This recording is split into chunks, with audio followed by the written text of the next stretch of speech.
बिस्मिल्लाहिर्रहमानिर्रहीम। अस्सलामुअलैकुम dear students. मैं आपका teacher Ibrahim Haider Ali from government degree college Mian Channu. आज हम चैप्टर नंबर जो है वो 20 सेकेंड ईयर बायोलॉजी का जो टॉपिक पढ़ने जा रहे हैं उसका नाम है ट्रांसलेशन। हमने जो है वो ट्रांसक्रिप्शन भी पढ़ा था, सेंट्रल डोग्मा का जो पहला स्टेप है कि कैसे डीएनए से आरएनए बनता है। अब हम उससे जो नेक्स्ट स्टेप है वो पढ़ने जा रहे हैं कि जो आरएनए बना है ट्रांसक्रिप्शन के नतीजे में डीएनए से आरएनए, वो कैसे बनता है। मतलब वो आरएनए से फिर अब आगे प्रोटीन कैसे बनती है। इस लेक्चर की एक मेरे पास वीडियो भी है, वो इस लेक्चर के एंड पे जब आप पहुंचेंगे वहां पे आप वीडियो भी देखेंगे कि उन्होंने एक मतलब आरएनए से प्रोटीन बनता हुआ पूरा प्रोसेस दिखाया एनिमेशन के जरिए। तो पहले आप लेक्चर सुन लें, फिर एंड पे मैं इंशाल्लाह वीडियो भी आपको दिखाता हूँ। तो सबसे पहले चलते हैं कि ट्रांसलेशन क्या है। Translation it is the second step of central dogma, यानी ये सेंट्रल डोग्मा का सेकंड स्टेप है।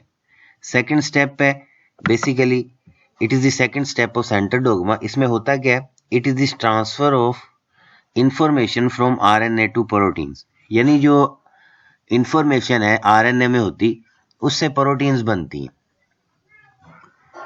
which occurs जो होता कब है, when the information contained in the messenger RNA is used to direct the synthesis of polypeptide by ribosome।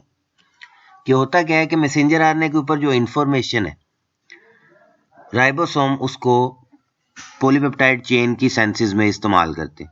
हमने पिछले लेक्चर में पढ़ा था जेनेटिक कोड, उसमें हमने कहा था कि जो मैसेंजर आरएनए है उसके ऊपर न्यूक्लियोटाइड्स जो है 3-3 की तरतीब से पढ़े जाते हैं। उन 3-3 की तरतीब को हमने कहा था जेनेटिक कोड। और वो जो जेनेटिक कोड होता है वो इसी चीज के मुताबिक होता है कि कौन सी प्रोटीन बनानी है। तो उसमें अमीनो एसिड्स के कोड होते हैं मैसेंजर आरएनए के ऊपर, तो उन कोड्स को ये राइबोसोम्स जो हैं वो पढ़ते हैं। This process is called translation. इसे ट्रांसलेशन क्यों कहा जाता है? ट्रांसलेशन तो आप कह लें कि इंग्लिश का एक लफ्ज है जिसका मतलब है तर्जुमा करना, यानी कि जो मैसेंजर आरएनए के ऊपर जो इंफॉर्मेशन है उसका तर्जुमा हो रहा है। वो तर्जुमा क्या है कि मैसेंजर आरएनए के ऊपर जो न्यूक्लियोटाइड्स की सीक्वेंस है उससे पॉलीपेप्टाइड चेन बनाई जा रही है, अमीनो एसिड की चेन बनाई जा रही है, यानी कि जो कोड्स हैं मैसेंजर आरएनए के ऊपर उनका तर्जुमा हो रहा है कि कौन कौन से कोड्स हैं, कौन कौन से अमीनो एसिड बनाने हैं, फिर उस हिसाब से प्रोटीन बनेगी। तो ये है ट्रांसलेशन, यानी कि इसमें होता क्या है कि जो मैसेंजर आरएनए है उसके ऊपर जो न्यूक्लियोटाइड्स की तरतीब है उससे उसके मुताबिक प्रोटीन के अंदर अमीनो एसिड की तरतीब को अरेंज किया जाता है, वो उसके मुताबिक बनाई जाती है। अब कौन कौन सी चीजें हैं जो ट्रांसलेशन में इस्तेमाल होती हैं, कौन कौन सी मशीनरी है, कौन कौन से आप कह लें कि जरूरी जुज्व हैं जो इस्तेमाल होने। उसमें सबसे पहले है मैसेंजर आरएनए। जाहिर है जिसकी ट्रांसलेशन करनी है पहले तो वो चाहिए मैसेंजर आरएनए, फिर ट्रांसफर आरएनए चाहिए, क्योंकि जो अमीनो एसिड्स हैं उनके कोड चाहे मैसेंजर आरएनए के ऊपर लिखे हैं, लेकिन अमीनो एसिड को लेके कौन आता है, वो ट्रांसफर आरएनए लेके आता है। तकरीबन हमने पढ़ा था कि 20 के करीब अमीनो एसिड्स होते हैं जो प्रोटीन बनाते हैं, तो हर अमीनो एसिड के लिए एक ट्रांसफर आरएनए का मॉलिक्यूल होता है जो अमीनो एसिड को लेके आता है। तीसरी चीज क्या चाहिए, राइबोसोमल सब यूनिट्स, यानी राइबोसोम चाहिए, लार्ज भी और स्मॉल भी, उसके 2 सब यूनिट होते हैं ना। और मुख्तलिफ प्रोटीन्स भी चाहिए। वो प्रोटीन्स कौन सी हैं? ट्रांसलेशन को शुरू करने के लिए होती हैं इनिशिएशन फैक्टर्स, इसी तरह ट्रांसलेशन को कंटिन्यू करने के लिए होती हैं इलोंगेशन फैक्टर्स, और ट्रांसलेशन को रोकने के लिए होती हैं टर्मिनेशन फैक्टर्स। तो ये मुख्तलिफ प्रोटीन्स भी चाहिए होती हैं, तो ये चीजें रिक्वायर्ड होंगी ट्रांसलेशन के लिए। Amino acids are linked with their particular transfer RNA. Amino acids अपने ट्रांसफर आरएनए के साथ जुड़े होते हैं। वो कैसे जुड़ते हैं? Particular transfer RNA molecule become attached to specific amino acid. हर जो खास ट्रांसफर आरएनए है अपने मुतलका अमीनो एसिड के साथ जुड़ा होता है। एक एंजाइम है, ग्रुप है एंजाइम का, उसका नाम है amino acyl transfer RNA synthetase, ये एंजाइम रिक्वायर्ड होते हैं। ये एंजाइम क्या करते हैं, हमने कहा कि हर ट्रांसफर आरएनए के साथ उसका मुतल्लिका अमाइनो एसिड जुड़ा होता है, तो ये एंजाइम इसको हेल्प करते हैं कि हर ट्रांसफर आरएनए के साथ अमाइनो एसिड को जोड़ते हैं। तो 20 किस्म के ट्रांसफर आरएनए हैं, 20 किस्म के अमाइनो एसिड्स हैं, तो फिर 20 किस्म के ही ये एंजाइम्स हैं, अमाइनो एसिड ट्रांसफर आरएनए सिंथेटेसिस, ये एक्टिवेटिंग एंजाइम है। ये आपके सामने देखें, ये है ट्रांसफर आरएनए। ये आपको पता है आरएनए सिंगल स्टैंडर्ड होता है, लेकिन जाहिर है कई बार वो सिंगल स्टैंडर्ड भी कॉइल होके डबल स्टैंडर्ड लगने लग जाता है। तो है ये ट्रांसफर आरएनए सिंगल स्टैंडर्ड, तो ये इसमें लूप्स बने हुए हैं, ऐसे लगता है जैसे हेयर पिन लाइक स्ट्रक्चर बना हुआ। ये इसका 5 प्राइम एंड है, ये इसका 3 प्राइम एंड है। तो ये amino acid transfer RNA synthetase क्या कर रहा है, इसके ऊपर अमाइनो एसिड लगाता है, वहाँ पे एक एटीपी का मॉलिक्यूल भी इस्तेमाल होगा, और जो 3 प्राइम एंड है इसका ट्रांसफर आरएनए का, उसके ऊपर अमाइनो एसिड जोड़ देता है। तो अब ये अमाइनो एसिड ट्रांसफर आरएनए बन गया, यानी कि ये ऐसा ट्रांसफर आरएनए बन गया जिसके ऊपर अमाइनो एसिड भी लगा है, इसलिए इसे कह रहे हैं अमाइनो एसिड। और हर जो ट्रांसफर आरएनए होता है ना, उसके ये वाला जो 3 उसके लूप्स हैं, ये जो तीसरा लूप है नीचे वाला, इसके ऊपर ना एक कोड होता है, उसे कहते हैं एंटी कोड। ये उस कोड के उलट होता है जो कोड मैसेंजर आरएनए के ऊपर है। यानी अगर मैसेंजर आरएनए के ऊपर है AUG, तो इसके ऊपर होगा UAC, उसके अपोजिट कोड इसके ऊपर होगा, इसे कहते हैं एंटी कोड। कोड के अपोजिट जो होगा उसे कहेंगे एंटी कोड। तो इस तरह 20 जो ट्रांसफर आरएनए हमारे सेल के अंदर होते हैं, या किसी भी जानदार के सेल में, हर ट्रांसफर आरएनए के साथ उसके मुतल्लिका अमाइनो एसिड जुड़ा होता है। और वो कौन जोड़ता है, ये वाला जो एंजाइम। अब देखते हैं कि ट्रांसलेशन शुरू कैसे होती है। ट्रांसलेशन का जो पहला स्टेप है उसे कहते हैं इनिशिएशन। प्रोकैरियोट्स में क्या होता है, पॉलीपेप्टाइड सिंथेसिस यानी प्रोटीन की synthesis begins with the formation of initiation complex. सबसे पहले क्या होता है, इनिशिएशन कॉम्प्लेक्स बनता है। इनिशिएशन कॉम्प्लेक्स कैसे बनता है, एक ट्रांसफर आरएनए मॉलिक्यूल जिसके ऊपर उसका मुतल्लिका अमाइनो एसिड जुड़ा हुआ है। जाहिर है आपने पढ़ा था कोडोन वाले टॉपिक में, पिछले लेक्चर में, सबसे पहला जो कोड होता है वो स्टार्ट कोड या स्टार्ट कोडोन, वो मिथियोनिन होता है, मिथियोनिन का। तो सबसे पहले जो ट्रांसफर आरएनए आएगा उसके ऊपर क्या लगी होगी, मिथियोनिन। तो होता है कि ट्रांसफर आरएनए मॉलिक्यूल जिसके ऊपर मिथियोनिन लगी हुई है वो मॉडिफाइड है, वो स्मॉल राइबोसोमल सब यूनिट के ऊपर आके अटैच होगा। यानी ट्रांसफर आरएनए मॉलिक्यूल जो है स्मॉल राइबोसोमल सब यूनिट के ऊपर आके अटैच होगा। और ट्रांसफर आरएनए कौन सा, जिसके ऊपर मिथियोनिन लगी हुई है। और ये कौन करता है बाइंडिंग, ये इनिशिएशन फैक्टर प्रोटीन्स हैं जो कि ट्रांसफर आरएनए को पकड़ के स्मॉल राइबोसोमल सब यूनिट के ऊपर आके अटैच करते हैं। राइबोसोम के ऊपर एक जगह होती है, उस जगह का नाम है पी साइट, उसके ऊपर आके अटैच होता है। क्या होता है, हमने क्या कहा कि स्मॉल राइबोसोमल सब यूनिट के ऊपर पी साइट के ऊपर ट्रांसफर आरएनए का मॉलिक्यूल आके अटैच होगा, जिसके ऊपर केमिकली मॉडिफाइड मिथियोनिन लगी हुई है, जिसका नाम है N-फॉर्माइल मिथियोनिन। और ये कौन करता है, इनिशिएशन फैक्टर्स। ये देखिए बेसिकली ये है स्मॉल, ये जिसके ऊपर रेड डॉट है, ये है स्मॉल राइबोसोमल सब यूनिट। ये मैसेंजर आरएनए जो है, ये जो पर्पल कलर में आपको नजर आया, ये मैसेंजर आरएनए। ये ऊपर नजर आ रहा है आपको ट्रांसफर आरएनए। ट्रांसफर आरएनए के ऊपर मिथियोनिन लगी हुई है। तो ये नीचे स्टार्ट कोड है और ऊपर आके ट्रांसफर आरएनए, अब ये इसका एंटी कोड है UAC। तो AUG के ऊपर UAC वाला ट्रांसफर आरएनए आएगा और ऊपर मिथियोनिन लगी होगी। तो देखें ये राइबोसोम के ऊपर 3 जगह हैं, एक है P साइट, एक है A साइट, एक है E साइट। P साइट को कहते हैं पेप्टिडाइल साइट, इसके ऊपर आके पहला ट्रांसफर आरएनए लगता है। ये A साइट है, इसे अमाइनो एसाइल साइट कहते हैं, इस पे नेक्स्ट जो अगला ट्रांसफर आरएनए इस जगह पे आएगा। और ये E साइट है, इससे ट्रांसफर आरएनए निकल जाएंगे, यानी यहाँ पे अमाइनो एसिड ला के अपना अमाइनो एसिड छोड़ के E साइट से निकल जाएंगे। E का मतलब है एग्जिट। तो राइबोसोम पे 3 साइट्स होती हैं, एक E साइट है, एक A साइट है, एक P साइट है। आगाज P साइट से होता है और A साइट से नए ट्रांसफर आरएनए ऐड होते जाएंगे और E साइट या एग्जिट साइट से पुराने निकलते जाएंगे।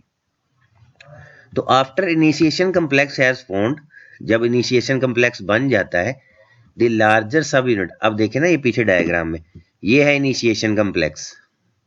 अब देखिए ये ऊपर जो बड़ा दायरा आपको नजर आ रहा है ये है लार्ज राइबोसोमल सब यूनिट, तो फिर लार्ज राइबोसोमल सब यूनिट भी आ जाता है। अब जो लार्ज राइबोसोमल सब यूनिट आया तो इनिशिएशन कम्प्लेक्स हो गया कंप्लीट। तो वो जो लार्ज राइबोसोमल सब यूनिट आता है वो भी अपने साथ एक नया ट्रांसफर आरएनए लेके आता है। ये देखिए एक नया ट्रांसफर आरएनए आ रहा है। यहाँ अगर है मैसेंजर आरएनए के ऊपर यूयूसी, तो इस ट्रांसफर आरएनए के ऊपर एंटीकोड होगा एएजी। तो एएजी वाला ट्रांसफर आरएनए यहाँ आके लगेगा ए साइड पे, और उसके ऊपर जो अमीनो एसिड भी लगा हुआ है। तो पी साइड पे ऑलरेडी लगा हुआ था और ए साइड पे नेक्स्ट आके अटैच हो गया। तो ये जब यहाँ पे आके अटैच होगा तो अब नेक्स्ट प्रोसेस शुरू होगा जिसे हम कहते हैं इलोंगेशन। पहले हुई थी इनिशिएशन, इनिशिएशन कम्प्लेक्स बना, सिर्फ पी साइड पे था ट्रांसफर आरएनए, फिर ए साइड पे भी ट्रांसफर आरएनए शुरू हो गए और इलोंगेशन वाला काम शुरू हो गया। होता क्या है, ये जो लार्ज राइबोसोमल सब यूनिट है ये क्या करता है, नए ट्रांसफर आरएनए को लेके आता है ए साइड पे। तो जो पुराने वाला ट्रांसफर आरएनए उसका अमीनो एसिड उतर जाता है, और वो जो ए साइड पे ट्रांसफर आरएनए, अब ये तो दोनों ट्रांसफर आरएनए साथ साथ आ जाएंगे, तो क्या होगा, पी वाला ट्रांसफर आरएनए से अमीनो एसिड उतर के ए वाले के अमीनो एसिड के साथ चिपक जाएगा। तो और जो पी वाला ट्रांसफर आरएनए है वो अपना अमीनो एसिड को छोड़ के ई साइड पे चला जाएगा और ए वाला पी पे आ जाएगा, फिर ए साइड खाली हो जाएगी और फिर नया ट्रांसफर आरएनए आ जाएगा। तो इसे कहते हैं इलोंगेशन। इलोंगेशन में क्या है, राइबोसोम जो है वो 3-3 न्यूक्लियोटाइड करके मैसेंजर आरएनए के ऊपर आगे बढ़ते हैं 5 to 3 डायरेक्शन में। और इलोंगेशन कौन करवा रहा है, वो अलग प्रोटीन्स है जिनका नाम है इलोंगेशन फैक्टर्स। इस मूवमेंट से क्या होता है, जो इनिशियल ट्रांसफर आरएनए है ई साइड पे वो निकल जाता है और पी साइड वाला ई साइड पे आ जाता है, ए साइड वाला पी साइड पे आ जाता है और ए साइड खाली हो जाती है और ए साइड पे नया ट्रांसफर आरएनए आएगा। ये देखिए आपके सामने एक नई डायग्राम आपको दिखाते हैं, उसमें हम वीडियो आपको दिखाएंगे at the end of the lecture. जब transfer RNA molecule recognizing the codon appears, जब ट्रांसफर आरएनए मॉलिक्यूल अपने कोडोन के मुताबिक आके अटैच होता है तो अमीनो एसिड जो है जो इसके बिल्कुल साथ हैं उनके दरमियान पेप्टाइड बॉन्ड बन जाता है और चेन जो है वो नया अमीनो एसिड उसके साथ चिपक जाता है। पूरा प्रोसेस अब रिपीट होता जाएगा, यानी वही वाली बात कि ए से नया ट्रांसफर आरएनए आएगा, ई से निकलता जाएगा और ऊपर अमीनो एसिड की बॉन्ड बनते जाएंगे। इसको पी साइट अब आपको समझ आनी चाहिए, इसका नाम पी साइट क्यों रखा है, क्योंकि इसके ऊपर पेप्टाइड बॉन्ड बनते हैं। ये देखें ना, ये एक मिथियोनिन अमीनो एसिड है, इसके साथ ट्रिप्टोफान भी लगा हुआ। अब अगला ट्रांसफर आरएनए आएगा तो इसका फिनाइल जो है, ये जो फिनाइल अमीनो एसिड है ये भी इसके साथ अटैच हो जाएगा और ये वाला ई से निकल जाएगा, ए वाला फिर पी पे आ जाएगा और ए वाली साइड पे एक नया ट्रांसफर आरएनए आ जाएगा। तो इस तरह से ये इलोंगेशन होती चली जाएगी। और टर्मिनेशन कैसे होगी कि इलोंगेशन होती चली जाती है, एट द एंड पे जाके जब ए साइड पे वो कोडोन आएगा जो स्टॉप कोडोन है या जिसे नॉनसेंस कोड कहते हैं। स्टॉप कोडोन के मुताबिक कोई ट्रांसफर आरएनए नहीं होता, स्टॉप कोडोन या नॉनसेंस कोड के ऊपर आके कोई ट्रांसफर आरएनए अटैच नहीं होता। तो रिलीज फैक्टर जो है, टर्मिनेशन फैक्टर प्रोटीन्स जो है, जब देखती हैं कि ए साइट के ऊपर नॉनसेंस कोड आ गया तो राइबोसोम उतर जाते हैं, अमीनो एसिड चेन उतर जाती है और जो वो प्रोटीन की सेंसिस रुक जाती है। अब ये आपके सामने एक वीडियो है, जब आप इस पूरी वीडियो को देख लेंगे तो तब आपको क्लियर हो जाएगा कि कैसे जो है वो प्रोटीन सेंसिस होती है। ये देखिए, ये आपके सामने जो है ये स्मॉल राइबोसोमल सब यूनिट आ रहा है, ये है स्टार्ट कोडोन AUG और ये आ रहा है ट्रांसफर आरएनए, ये इनिशिएशन कम्प्लेक्स बन रहा है और ऊपर से आ गया लार्ज राइबोसोमल सब यूनिट। तो प्रोकैरियोट्स हैं, जाहिर है प्रोकैरियोट्स में जो स्मॉल वाला होता है 30S का होता है, लार्ज वाला 50S का होता है। ये हो गया इनिशिएशन कम्प्लेक्स। अब ये है पी साइट, पी साइट के ऊपर आया है पहला ट्रांसफर आरएनए, AUG इसका कोड है, UAC इसका एंटी कोड है, इसके ऊपर N मेथियोनिन लगी। ये ए साइट है जिस पे नया ट्रांसफर आरएनए आएगा और ये ई साइट है जिसमें से पुराना वाला उतर जाएगा। अब होगा क्या, देखें यहाँ पे कोड लगा हुआ है CCG, तो CCG के मुताबिक अब नया ट्रांसफर आरएनए आएगा ए साइट पे। CCG है तो उसके ऊपर लगा होगा GGC एंटी कोड। तो हम देखते हैं अभी कैसे ये प्रोसेस होता है। इसको गौर से देखना, बहुत ही आसान तरीके से उन्होंने समझाया। ये देखें, अब एक नया ट्रांसफर आरएनए आ गया, इसके ऊपर था कोड था CCG, तो इसके ऊपर एंटी कोड है GGC। अब ये अमीनो एसिड ये इसके ऊपर भी अमीनो एसिड लगा। अब होगा क्या, ये वाला जो मिथियोनिन वाला अमीनो एसिड इस ट्रांसफर आरएनए से उतर जाएगा और इसके साथ जाके बॉन्ड बन जाएगा। अब ये मैसेंजर आरएनए और अंदर राइबोसोम इसको और मैसेंजर आरएनए के आगे मूव कर जाएगा। देखें, ये P साइट वाला E पे चला गया, A साइट वाला P पे आ गया और A साइट फिर खाली होगी। E साइट से वो पुराना ट्रांसफर आरएनए निकल गया अपना अमीनो एसिड छोड़ के। अब ये देखें, एक नया ट्रांसफर आरएनए आ गया, इसके था UAC, तो इसका एंटी कोड है AUG। इसके ऊपर अब फिर ये ऐसे ही होगा, ये अमीनो एसिड यहाँ से उतर जाएंगे और इसके साथ बॉन्ड बन जाएगा और जो P वाला है वो E पे चला जाएगा, A वाला जो है वो P पे आ जाएगा, फिर A साइट खाली। A साइट पे फिर नया कोड है GAU, तो GAU के मुताबिक CUA वाला एंटी कोड वाला ट्रांसफर आरएनए आएगा, CUA। तो देखें फिर ये ऐसे ये प्रोसेस अब देखें तेजी से हो रहा है। अब आप इसको गौर से देखें, एक तरफ से ट्रांसफर आरएनए आ रहे हैं, अपना अमीनो एसिड छोड़ के आगे जाते जा रहे हैं, E साइड से एग्जिट होते जा रहे हैं। अब जो ही A साइट के ऊपर स्टॉप कोडॉन आएगा, ये देखें UAA एक स्टॉप कोडॉन है, तो प्रोटीन की सेंसिस रुक जाएगी, हर चीज उतर जाएगी और ये राइबोसोम भी अलग-अलग हो जाएंगे, मैसेंजर आरएनए भी अलग, और ये जो पॉलीपेप्टाइड चेन है ये भी ऊपर से अलग हो जाएगी। ये पॉलीपेप्टाइड चेन बाद में कॉइल हो जाए, फोल्ड हो जाए, ये प्रोटीन है। तो ये था जो है वो एक सिंपल सा स्केच एनिमेशन की सूरत में कि प्रोटीन कैसे बनती है।